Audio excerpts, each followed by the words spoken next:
Hello friends, welcome to the Pran classes. Myself Nihal Prajapati, MBBS student at GMC Ayodhya.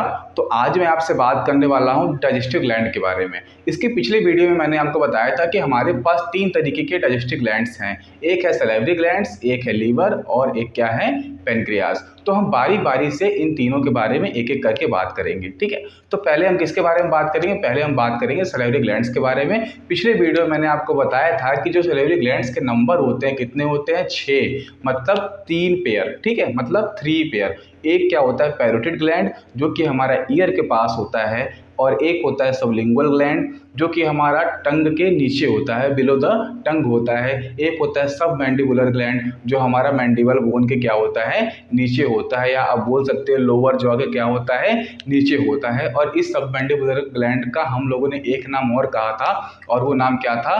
वो नाम है सब मैक्सिलरी ग्लैंड, ठीक है।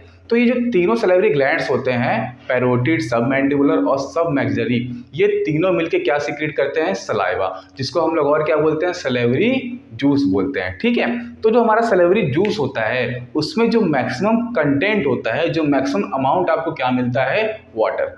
कोई भी जूस आपकी बॉडी में निकल रहा है, चाहे वो सैलिवरी हो, आगे हम आपको पढ़ाएंगे bile juice, pancreatic juice, intestinal juice, ठीक है। तो जो भी जूस हमारे डाइजेशन में हेल्प करते हैं, वहाँ मैक्सिमम कंसंट्रेशन आपको वाटर का ही मिलेगा, ठीक है। तो जो सैलिवरी ग्लैंड्स होते हैं, जो कि हमारे सलाइवा सिक्रीट कर रहे हैं, उसमें जो वाटर का कंटेंट होता है कितना होता है? 99.5% होता है, ठीक है। अभी हम आगे इसके बारे में और डिटेल में बात करेंगे, लेकिन अभी मैं आपको बता रहा हूँ कि जो हमारे पैरोटिड ग्लैंड्स होते हैं वो ईयर के पास होते हैं, और सबलिंगुअल कहाँ होता है? सब का मतलब नीचे, लिंगुअल का मतलब टंग के नीचे होगा। सब मैंडिबुलर का मतलब क्या होता है? सब का मतलब नीचे, मैंडिबुलर का मतलब मैंडिबल बोन। तो जो सब मैंडिबुलर ग्लैंड होती है वो कहाँ होती है? बिलो द मैंडिबल बोन, ठीक है। तो जो हमारे तीनों सैलिवरी ग्लैंड्स हैं, जो हमारे 3 पेयर्स ऑफ सैलिवरी ग्लैंड्स कहाँ पे होते हैं? Are located outside the buccal cavity, ठीक है। ये हमारे जो बकल कैविटी होता है, जो ओरल कैविटी होता है, उसके क्या होते हैं? बाहर होते हैं। एक हमारा टंग के नीचे होगा सबलिंगुअल, एक मैंडिबल बोन के नीचे सब मैंडिबुलर, और एक कहाँ होगा? कान के पास होगा, दैट इज द पैरोटिड। और ये तीनों मिलकर सिक्रीट क्या करेंगे? ये सिक्रीट करते हैं सैलिवरी जूस, ठीक है। तो सैलिवरी ग्लैंड्स क्या होते हैं? They are present outside the buccal cavity, ठीक है। और क्या होते हैं? 3 पेयर्स ऑफ सैलिवरी ग्लैंड्स होते हैं, ओके, ठीक है। और ये क्या प्रोड्यूस करते हैं? ये प्रोड्यूस करते हैं सलाइवा और सैलिवरी जूस, ठीक है। अब हम बात करते हैं एक एक ग्लैंड के बारे में अलग अलग। ये आपको कुछ मतलब पॉइंट्स हैं, और इसके बेसिस पे कुछ डिवाइड किया गया है, ठीक है। अगर हम लोकेशन की बात करें, तो मैंने बताया जो पैरोटिड होता है कहाँ होता है? कान के पास होता है, नियर ईयर। कहाँ होता है ये? नियर ईयर, या आप गालों पे भी बोल सकते हो, चिक पे भी होता है, ठीक है, ओके। जो सब मैंडिबुलर ग्लैंड होता है, सब मैक्सिलरी ग्लैंड होता है, कहाँ होता है? जो लोअर जॉ होता है ना, उसके कहाँ होता है? नीचे। तो ये कहाँ होता है? बिलो लोअर जॉ, ठीक है। और जो सब लिंगुअल ग्लैंड होता है वो कहाँ होता है? बिलो टंग। कहाँ होता है ये? बिलो टंग। इतनी बात समझ में आई, ठीक है। एक क्वेश्चन, अब अगर साइज के बारे में बात करें कि जो साइज किस ग्लैंड की सबसे ज़्यादा, मतलब कौन सा ग्लैंड ज़्यादा बड़ा होता है? पैरोटिड, सब मैंडिबुलर या सबलिंगुअल? जो साइज होती है वो पैरोटिड की क्या होती है? लार्जेस्ट होती है। और किसी के बारे में उतना ध्यान देने की जरूरत नहीं है, वैसे भी ये आउट ऑफ NCERT है। तो साइज अगर कोई पूछे तो पैरोटिड क्या होती है? सबसे ज़्यादा होती है। अगर डक्ट के बारे में बात करें, ठीक है, तो जो पैरोटिड ग्लैंड का जो डक्ट होता है, उसके डक्ट का क्या नाम होता है? उसके डक्ट का नाम होता है स्टेंसन डक्ट। क्या होता है? Stensen duct. और जो सब मैंडिबुलर या सब मैक्सिलरी ग्लैंड का जो डक्ट होता है, उसको हम लोग बोलते हैं वॉटन डक्ट। क्या बोलते हैं उसको? Wharton duct. और जो सबलिंगुअल ग्लैंड का जो डक्ट होता है, उसको बोलते हैं डक्ट ऑफ रिवेनस। क्या बोलते हैं इसको? Duct of Rivinus, okay. अब बात करते हैं कंट्रीब्यूशन इन सलाइवा, मतलब parotid gland, submandibular gland और सब लिंगुअल ग्लैंड तीनों सलाइवा में कंट्रीब्यूट करती हैं। अब कौन कितना ज़्यादा करता है, उसके बेसिस पे मैं आपको कुछ पॉइंट्स बताने वाला हूँ। जो हमारा पैरोटिड ग्लैंड होता है वो सलाइवा का 25% पार्ट बनाता है। कितना परसेंट? 25%, ठीक है। और जो हमारा मैंडिबुलर ग्लैंड होता है वो सलाइवा कितना परसेंट पार्ट बनाता है? वो सलाइवा का 70% पार्ट बनाता है, ठीक है। और जो ये 70% पार्ट बनाता है, ये मतलब क्या करता है, मैक्सिमम कंट्रीब्यूशन किस में करता है, सलाइवा में। तो जो 70% बनाता है ये क्या होता है, इसका मैक्सिमम कंट्रीब्यूशन होता है सलाइवा में, ठीक है। और जो हमारा सबलिंगुअल ग्लैंड होता है वो कितना परसेंट पार्ट करता है, वो कंट्रीब्यूट करता है 5%, जो कि क्या होता है, मिनिमम होता है। तो अगर आपसे कोई पूछे कि जो मैक्सिमम कंट्रीब्यूशन इन सलाइवा कौन से ग्लैंड का होता है, तो आप क्या बताओगे, सबमैंडिबुलर ग्लैंड। और कोई पूछे कि जो मिनिमम कंट्रीब्यूशन सलाइवा में किसका होता है, सबलिंगुअल ग्लैंड का, ठीक है। इतनी बात समझ में आई। आप चाहो तो स्क्रीनशॉट ले सकते हो। तो अभी तक मैंने क्या बात किया आपसे बारे में कि जो हमारा सलेवरी जूस होता है, ठीक है, वो कौन से 3 ग्लैंड के सिक्रेशन से बनता है, पैरोटिड, सबमैंडिबुलर और क्या, सब मैक्सिलरी, ठीक है। तो अब हम थोड़ा सा बात करते हैं किसके बारे में, सलेवरी या सलाइवा कंपोजिशन के बारे में। तो मैंने आपको पहले ही बताया जो इसका मैक्सिमम कंट्रीब्यूशन आता है, कहाँ से आता है, वो वाटर से। वो कितना होता है, 99 पॉइंट कितना होता है, 5% होता है, ठीक है। इसके साथ साथ जो सलाइवा होता है उसमें बहुत इंपॉर्टेंट एंजाइम होता है जो कि डाइजेशन में हेल्प करता है। और वो किस चीज़ का करता है, डाइजेशन करता है, स्टार्च का डाइजेशन। मतलब जो अर्ली डाइजेशन ऑफ कार्बोहाइड्रेट है वो हमारा कहाँ पे होता है, सलाइवा में ही हो जाता है। वो हमारा सलाइवा के थ्रू ही हो जाता है। और वो कौन से एंजाइम के थ्रू होता है, वो होता है सलेवरी एमाइलेज के थ्रू, ठीक है। जहाँ भी एमाइलेज होता है उसका मतलब होता है कि वो स्टार्च का डाइजेशन करने वाला है। और इसका हम लोग दूसरा नाम क्या बोलते हैं, टाइलिन बोलते हैं। जहाँ पे जो हमारा पी होता है वो क्या होता है, साइलेंट होता है।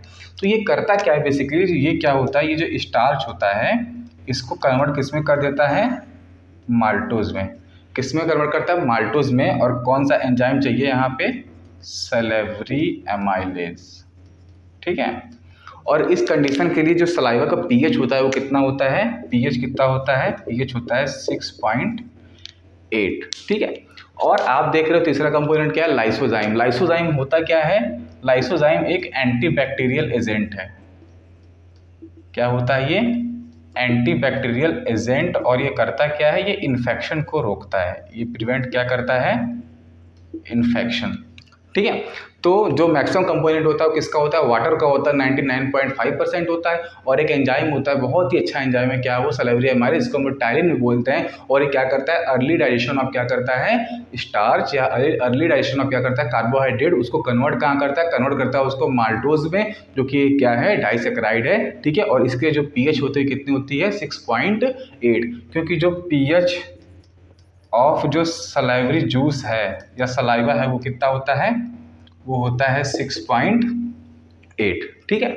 और आयंस में कौन कौन से आयंस मिलते हैं, जो हर जगह मिलते हैं, सोडियम, पोटेशियम क्लोराइड और बाइकार्बोनेट। क्या क्या है आयंस, सोडियम, पोटेशियम क्लोराइड और बाइकार्बोनेट आयन। अदर चीज़ में आपको क्या मिलेंगे, यहाँ पे एंटीबॉडी मिलता है, वो कौन सा है, IgA एंटीबॉडी, जो कि मदर क्लस्टर में भी मिलता है, ठीक है। तो यहाँ पे और क्या मिल सकता है, IgA एंटीबॉडी, ठीक। अब एक क्वेश्चन ये है कि जो सलाइवा का जो सिक्रीशन है वो एक दिन में कितना होता है, तो वो करीब कितना होता है, 1.5 लीटर, ठीक है। जो इसका डेली सिक्रीशन है वो कितना होता है, 1.5 लीटर पर डे, ठीक। तो अभी तक हमने जो पूरी बात की है किसके बारे में बात की, सलेवरी ग्लैंड्स के बारे में, ठीक है। आपने इसका कंपोजिशन देखा, वाटर, सलेवरी एमाइलेज, लाइसोजाइम, जो कि क्या होता है, एंटीबैक्टीरियल एजेंट होता है, जो कि फूड स्टफ में अगर कोई बैक्टीरिया वगैरह आ रहा है तो उसको क्या करता है, खत्म करता है, ठीक है। और जो इन्फेक्शन क्या करता है, प्रिवेंट करता है, ठीक। साथ में आयंस होते हैं, सोडियम, पोटेशियम क्लोराइड और बाइकार्बोनेट आयंस। और अदर्स में आपको क्या मिलेंगे, IgA एंटीबॉडी, ठीक है। तो आप स्क्रीनशॉट भी ले सकते हो। तो हम बात किसके बारे में करने वाले हैं, बात करने वाले हैं लीवर के बारे में। तो मैंने पिछले वीडियो में आपको बताया था जो लीवर होता है वो क्या होता है, largest gland of the body होता है, ठीक है। इसके साथ साथ क्या होता है कि जो हमारा लीवर होता है उसके अंदर क्या होते हैं, हिपैटोसाइट्स होते हैं, ठीक। जो लीवर के सेल्स होते हैं उनको हम क्या बोलते हैं, हिपैटोसाइट्स। अगर कहीं भी हिपैट टर्म आ रहा है तो उसका मतलब क्या होता है, लीवर होता है, ठीक है। तो जो लीवर बराबर क्या होता है, ये हिपैट भी इसको बोला जाता है, ठीक। अगर कहीं ये एड टू द पॉइंट है, अगर कहीं रीनल आया तो वहाँ क्या मतलब होता है, किडनी मतलब होता है, ठीक। अगर कहीं कार्डियक आया तो उसका मतलब क्या होता है, हार्ट होता है, ठीक है।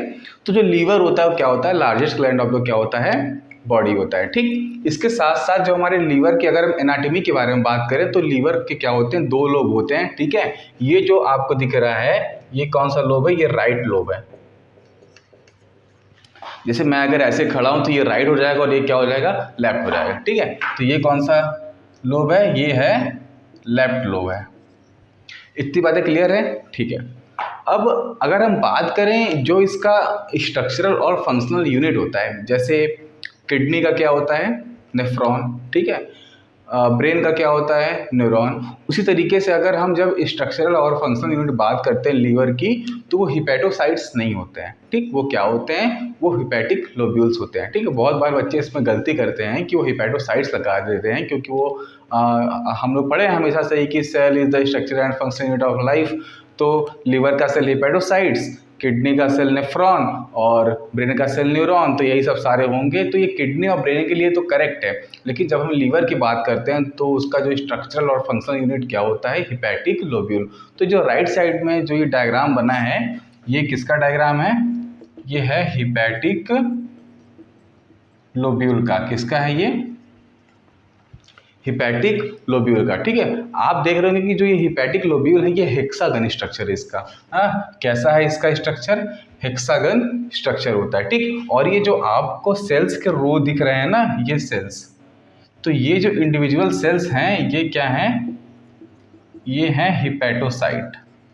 ये क्या है, हिपैटोसाइट्स। मतलब हिपैटिक लोब्यूल्स में कई सारे क्या होते हैं, हिपैटोसाइट्स होते हैं। ठीक, और जो ये हिपैटिक लोब्यूल्स होता है ये क्या होता है, structural and functional unit of the liver. ये क्या है, ये है स्ट्रक्चरल एंड फंक्शनल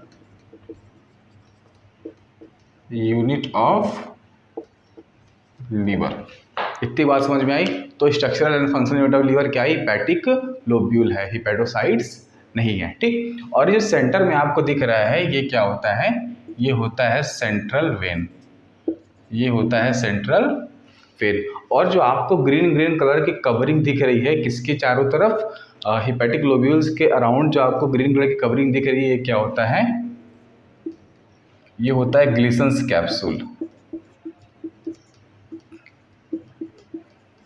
ठीक है, और ग्लिसन्स कैप्सूल होते क्या हैं, ग्लिसन्स कैप्सूल्स होते हैं कनेक्टिव टिश्यू। ये क्या होता है, ये कनेक्टिव टिश्यू की लेयर होती है जो कि हिपैटिक लोब्यूल को क्या करती है, कवर करती है। ठीक है, ओके। तो अब हम किसके बारे में बात करेंगे, एनाटॉमी ऑफ लीवर की। मैंने आपको बताया कि एक राइट लोब होता है और एक क्या होता है, लेफ्ट लोब होता है। ठीक, जो हिपैटोसाइट्स होते हैं, इस लीवर में कई जगह हिपैटोसाइट्स होंगे और वो हिपैटोसाइट्स मिलकर क्या बनाएंगे, हिपैटिक लोब्यूल्स बनाएंगे। तो जो हिपैटोसाइट्स होता है, एक हिपैटोसाइट्स मतलब ईच हिपैटोसाइट सिक्रेट क्या, बाइल, है ना, वो बाइल को क्या करता है, सिक्रेट करता है। और जो बाइल होता है वो हिपैटोसाइट से सिक्रेट होके इस डक्ट के थ्रू बाहर आता है और बाहर आके कहाँ पे, गॉल ब्लैडर में स्टोर हो जाता है। ठीक है, तो ये जो आपको थिन मस्कुलर सैक दिख रहा है, ये जो मस्कुलर सैक है ना, ये एक्चुअली में क्या है, ये है गॉल ब्लैडर। क्या है, गॉल ब्लैडर। तो जो बाइल होता है, ठीक है, बाइल जो सिक्रेट कहाँ से होता है, लीवर से। लीवर में कहाँ से होता है, हिपैटोसाइट से। और जो स्टोर कहाँ पे होता है, वो गॉल ब्लैडर में होता है। और क्या करता है गॉल ब्लैडर, गॉल ब्लैडर जो बाइल को कंसंट्रेट करता है। ठीक है, तो गॉल ब्लैडर क्या करता है, स्टोर करता है और क्या करता है, कंसंट्रेट करता है किसको, बाइल को। ठीक है, तो जो gall bladder store and concentrate bile. और जिस डक्ट के थ्रू आता है, इन डक्ट के अपने अपने अलग अलग नाम है। ठीक, तो अगर हम इस डक्ट की बात करें जो आपको राइट साइड से आता हुआ दिख रहा है, जो आपको right lobe of the liver से आता हुआ दिख रहा है, वो राइट हिपैटिक डक्ट होता है।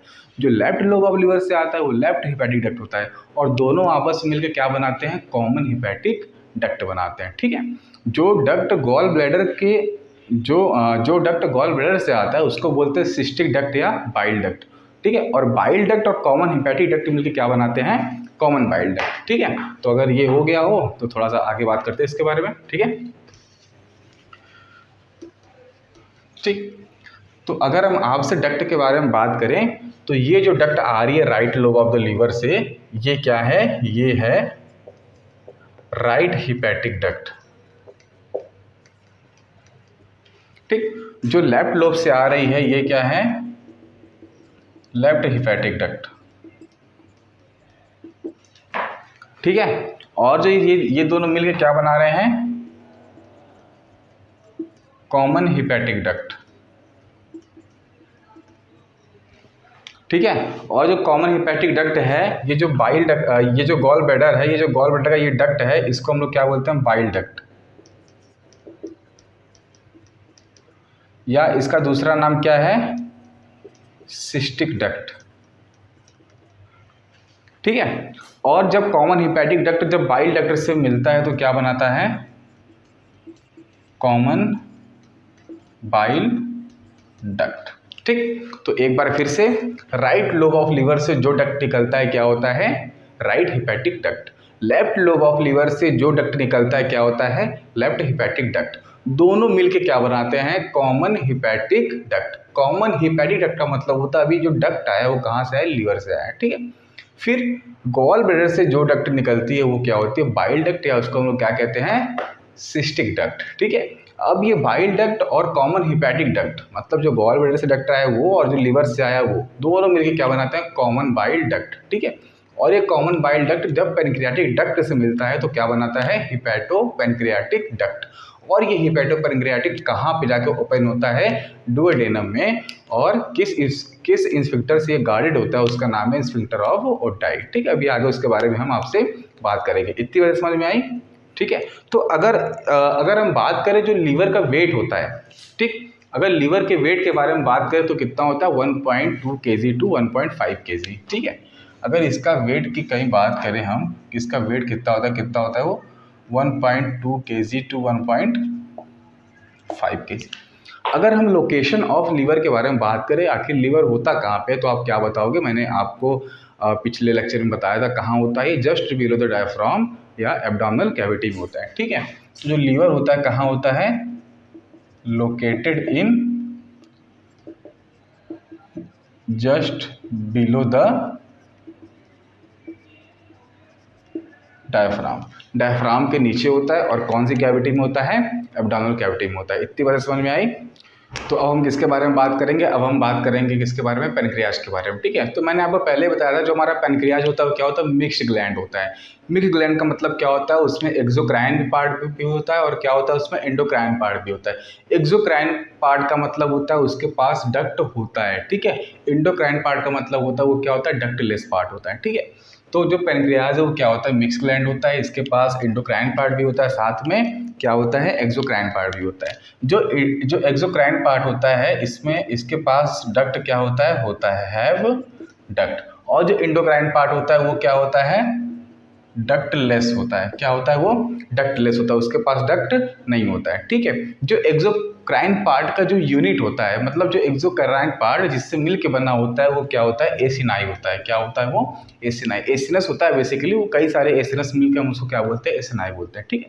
जो एंडोक्राइन पार्ट का जो यूनिट होता है, फंक्शनल यूनिट होता है, क्या होता है, आइसोलेट्स ऑफ लैंगरहैंस, ठीक है। लैंगरहैंस क्या थे, एक साइंटिस्ट थे, तो उन्हीं के नाम पे क्या रखा गया, आइसोलेट्स ऑफ लैंगरहैंस, ठीक। और इस आइसोलेट्स ऑफ लैंगरहैंस के पास क्या होते हैं, बहुत ग्रुप ऑफ सेल्स होते हैं और उनमें मेनली 3 टाइप्स के सेल्स मिलते हैं, अल्फा सेल्स, बीटा सेल्स और डेल्टा सेल्स। और ये जो alpha cells, beta cells, delta sales है, ये अलग अलग क्या हार्मोन सिक्रीट करते हैं। जैसे जो अल्फा सेल्स जो हार्मोन सिक्रीट करता है उसका नाम क्या है, उसका नाम है ग्लूकेगॉन, ठीक है।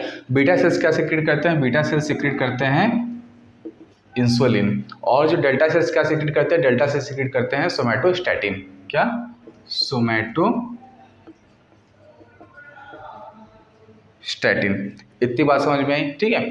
तो जो हमारा पैनक्रियाज होता है उसमें 2 पार्ट होते हैं, क्या, exocrine part, endocrine part. Exocrine part का फंक्शन यूनिट है एसिनाई, एंडोक्राइन पार्ट का फंक्शन यूनिट है isolates of Langerhans. Isolates of Langerhans क्या होते हैं, ग्रुप्स ऑफ सेल्स होते हैं, बेसिकली 3 टाइप्स के सेल्स होते हैं, अल्फा सेल्स, बीटा सेल्स और डेल्टा सेल्स। अल्फा सेल्स क्या करते हैं, ग्लूकागॉन को सिक्रीट करते हैं जो ग्लाइकोजन को ग्लूकोज में कन्वर्ट करता है। बीटा सेल्स क्या करते हैं, इंसुलिन को सिक्रीट करते हैं जो ग्लूकोज को ग्लाइकोजन में कन्वर्ट करता है। और जो डेल्टा सेल्स होते हैं वो क्या सिक्रीट करते हैं, सोमैटोस्टैटिन। इतनी बात समझ में आई, ओके। तो जो एसिनाई होता है वो क्या सिक्रीट करता है, वो सिक्रीट करता है पैनक्रियाटिक जूस। क्या, पैनक्रियाटिक जूस। और जो पैनक्रियाटिक जूस होता है वो कैसा होता है, नेचर में अल्कलाइन होता है। कैसा होता है, अल्कलाइन होता है, ठीक है। मतलब जो इसका pH होगा वो क्या होगा, मोर देन 7 होगा, ठीक। और जो पैनक्रियाटिक जूस होता है उसमें क्या होता है, पैनक्रियाटिक एंजाइम्स होते हैं। अभी हम नेक्स्ट वीडियो में बात करेंगे कौन कौन से पैनक्रियाटिक एंजाइम्स होते हैं, जैसे काइमोट्रिप्सिन होता है, ट्रिप्सिन होता है, प्रोकार्बोक्सिपेटाइडेज होता है। तो इसके बारे में हम लोग नेक्स्ट वीडियो में बात करेंगे, ठीक है।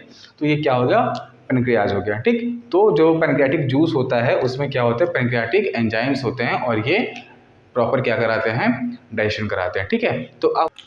तो हम बात करेंगे किसकी, डक्ट सिस्टम ऑफ किसका, लीवर, गॉल ब्लैडर और पैनक्रियाज का, ठीक है। इसको हम लोग कंबाइंडली मिला के बोलते हैं क्या, बिलियरी ट्री, ठीक।